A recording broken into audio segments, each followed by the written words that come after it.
C major, D minor, E minor, F major, G dominant, A minor, B minor 7 flat 5, half diminished, C major. You think you know all of the chords in the key of C major, right?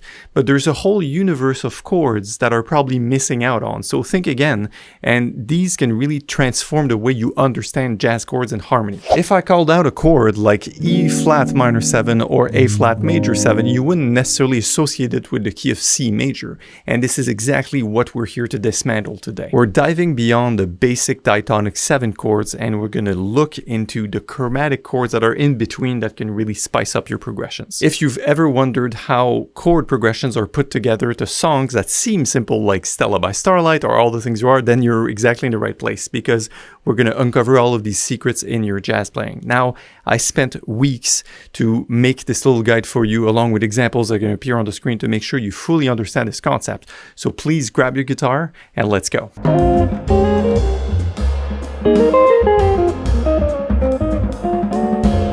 Alright, tell me if this happened to you before.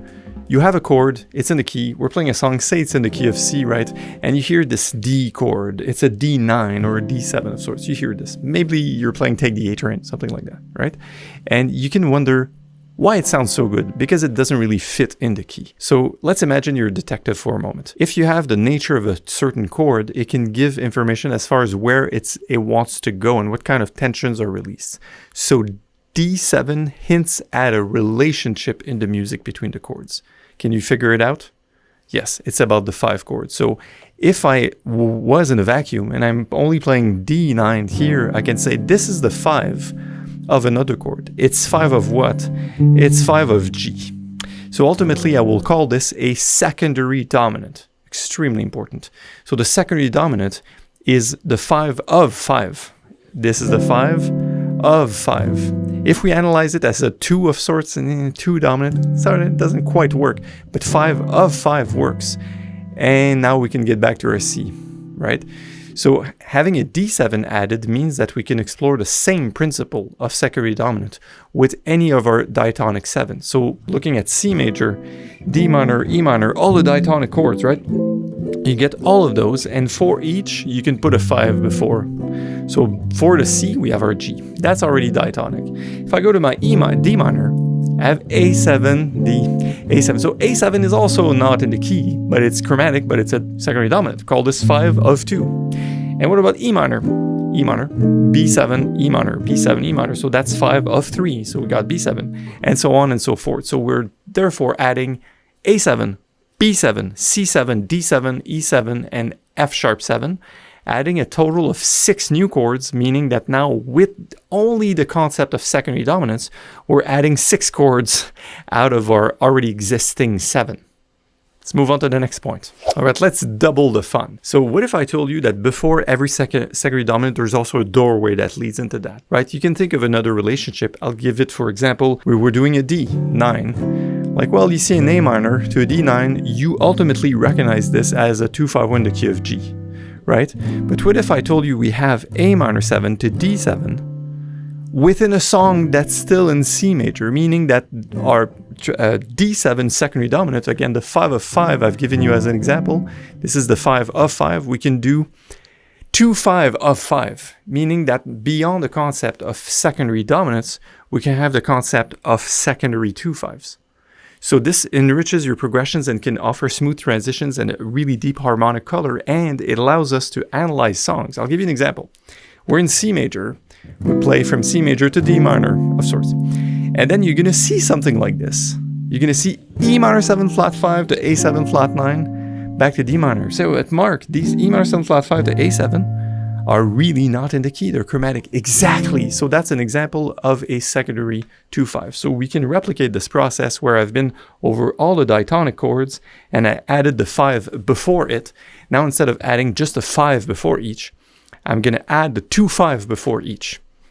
Ready? So for the C major, of course, we do D minor 7, G7, and we're back. For the D minor, what do we do? E minor 7 flat 5 to A7, alter the D minor. For the E, we have an E minor. I'm going to do F sharp minor 7 flat 5 to B7 flat 9 flat 13, whatever, down back to my E. And for the F, destination. We're going to go G minor 9 to C7, C13 to F major, and so on. So now we're adding at least another 5 strangers to the mix, and now we're up to about 18 chords. So remember when I started the video, I just tackled the chords and the keyboard going bang, bang, bang, bang, bang, and now it's like, oh, look, we have all these chords that are potentially created just by adding the concept of secondary dominant and secondary 2/5s. 2 last points. We have now a total of 18 to 20 chords in C that are not all diatonic, they're chromatics, but they're in the C universe, correct? I haven't even discussed the concept of tritone substitutions, which is really commonplace in jazz since the bebop era, and I will address this later in this video. Second point, if we're looking at a destination, like say the 2 chord in C, we go C major to D minor, that destination is actually minor. So instead of playing a basic 2/5, what I can do is I can use the formula of a minor 2/5, meaning that instead of E minor 7, A7, I can do E minor 7 flat 5 to A7 flat 9. You can use both, you can try both, but this enlarges also the amount of colors, the amount of chromaticism you can have harmonically within any or all of your progressions, either what you compose, what you decide to improvise on, or what you can analyze in the good old standards. Have you ever heard a chord that is played in a, say you're playing a major song and it seems out of place, yet it's perfectly in context? You have this chord like, ooh, I can't analyze it back to the major. So beyond the major key, there's the minor key that's parallel that can be associated. So we call this parallel minor. For instance, if I'm playing a song in C major, I may go and grab something in the key of C minor and bring it back for flavor. I'll give you an example. We're playing in C major. Ready for this? Playing an A flat major 7. Woo! And back to C. Or if I decide to play a B flat 13, right? I'm thinking, Christmas time is here, right? You get all these colors like, ooh, where did that come from? Well, actually, the chords in C minor are the same 7 diatonic chords that we have in E flat major. So if I take the key of E flat major, C, D, E flat, and I go E flat major 7, F minor 7, G minor 7, etc. These 7 chords can also be used in a context of C major, meaning that now we have 7 new chords we can use, and it's tallying your total up to 25. I think maybe early in this video I said, are there 50 chords in the key of C major? Well, we're getting closer, right? We started with 7, and now we're halfway there. Let's keep moving. All right, next point. What if there was the same destination and the same process and a progression, but we have a different pathway for getting there? Sometimes I call this harmonic plumbing, which I refer to players like Wes Montgomery or Bill Evans because they're great at still going to the same place, but taking the listener on a detour. So I like to picture a line of dominoes and making them inevitable to get to. And for that reason, those are not necessarily new different chords, but they're different ways to express the same path.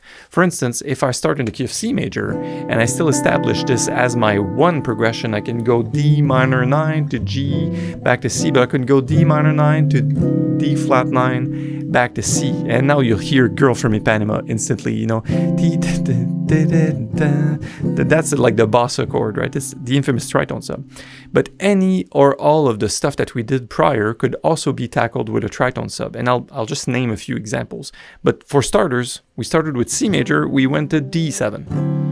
And then I told you, well, you can do A minor 7, D7, because it's going to go to G, and then it's going to go back to C. So we have a secondary 2/5 to the 5. Secondary 2/5 to the 5.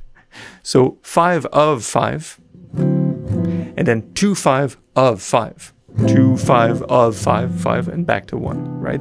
So if I decide to make a tritone sub, I can go A minor 7, A flat 13, back to G7. So I'm stacking these chords that are really non-diatonic. So just to count again, to go back to basics, we have our 7 diatonic chords, okay? We have our 6 added secondary dominants. We have our 6 added 2 chords when we want to do secondary 2/5s, plus whether we want to do minor 7 flat 5 quality or just pure minor quality. And then we're going to have the parallel minor that I just mentioned before that we're going to leave alone for a minute because it's getting a lot of chords. And I'll get more about parallel boring the next step. And now we can just consider a 2/5 into each of these several diatonic ones. And I started with A minor 7, D7. Bear with me, I'll flash this on the screen. A minor 7, D7, back to G. It's pretty kosher. we've already done that. A minor 7 to A flat, going to G, pretty kosher, back to C.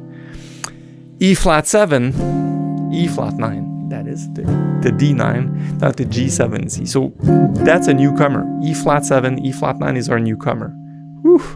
How about this? E flat major 7 to D7 to G7, back to C. What if we did the E flat minor 9, D9, G13 and C, E flat 9, A flat 13, C, E flat minor 9, E flat, right? The list goes on, right? So where are we with that as far as count? I don't know, I haven't really tallied them. So if I take every chord, I do every secondary dominant, every secondary 2-5, and consider every possibility of every tritone sub I could do, either on the 2 or on the 5, I get a lot of chords of a lot of different qualities. Interlude for the video, super important. So I think at this point I was clear in making things happen that are in context. So I'm not just in a vacuum creating a chord and look at how nice this chord is and it sounds like this, whatever. What we're doing is we have context. Our context is the diatonic chords. It's the fact that the song is in a key. If you're not able to tackle songs yet, just please join the Jazz Guitar Fellowship. It's free forever, and there's 7, I do 7 steps right now, 5 to 7 steps to tackle 5 to 10 standards. And you can thank me later, because this is really what's going to provide the context. Because a chord is a chord is a chord. But what we're learning here with all these chromatic chords that are not diatonic is what direction is this pulling me in? And that is more important than how it's analyzed or what the contents of the chord is, right? So I don't know if we're up to 50 chords yet, but let's move on to my last point of this video. Are you ready to paint with a broader palette of chords, right? So we can dig in the art of interchange. So like an artist choosing colors, what we can do is borrow chords from related modes, adding depth and vibrancy and different destination, different pulls. We still think in terms of the key center, and you know, we did, one of my teachers used to say people's key, C major. But if we look at chords like F minor 7 or B flat major 7, they can come from the modes of C major. I'll just, you know, put this for sound. So C major, going to an F minor, back to C, to a B flat major of sorts, oof, and I'm back to C. So the way we can explore this is to always relate it back to see where it came from, and also where it's likely to go, where it's pulling us towards and how it came about. So to be exhaustive, what you can do is explore all of the other modes, all of them. You can do major modes, melodic minor modes, certain harmonic minor modes, and effectively you make C the center if you want to do that very thoroughly. I'm not going to go in depth in this video because then it would put a lot more stuff on the table for you to tackle. But basically think about this. If we have C major and we get its 7 diatonic chords, what we can qualify is say, well, my first chord, my C, I'm going to now call this C Dorian, right? And effectively say, well, it's a minor chord because Dorian, and our parent scale, of course, would be B flat major. So I will restate all the chords of B flat major, and therefore explode all of the chords that are possible to use in C Dorian. But remember, songs that are within the key center of C major could use any of the C Dorian's chords. They could also use, and they do use, the chords from C Phrygian, from C Lydian, from C Mixo. So those are just the chords within a modal C environment. So the key takeaway here for modal interchange is that it's common to have a key center that's established as, say, a major key, and then we go towards a mode, so we can play some of the chords in mode X of the same key, and then seamlessly get back in the major tonality. And this explains a lot of what we hear on the records, especially in the 70s and 80s and more modern music, which means it's not out, it's not fully chromatics, we didn't try to mess everything up, but it's just expanding the palette of colors to certain specific chromatic notes that are found within these chords. So I hope you found this useful. All right, so mastering all these advanced chords, say in the context of C major, can be a really good game changer for your playing, and not just in playing, improvising, and understanding standards, but also just analyzing the progressions and knowing where you're at and why you're doing certain things. And you really need to know how to apply the first tip here, which is secondary dominance. I'll drop another video link on how to do this effectively and fully understand them. So you can understand the detailed techniques and breakdowns of these basic secondary dominants with this video, where I dive more into practical applications rather than vomiting still countless chords that are available in C major. So more is not effectively better, but in the present video, just finishing off with the thought that I wanted to expose you to a greater amount of chord, and I wanted to teach in a way how you can think about those. Like, what is the process for thinking? So knowing that the key center-ish, so say the C major, actually contains the entire harmonic universe. So it's not a matter of if it's in it or not. It's like, if you look at a certain chord, it's probably in C major somehow. What's important is to look into the relationships and how these things evolve and how we have target notes, target centers and stuff. So you can do a lot of exploration on your own. Please let me know if you have any questions, and I will see you in the next video. Take care.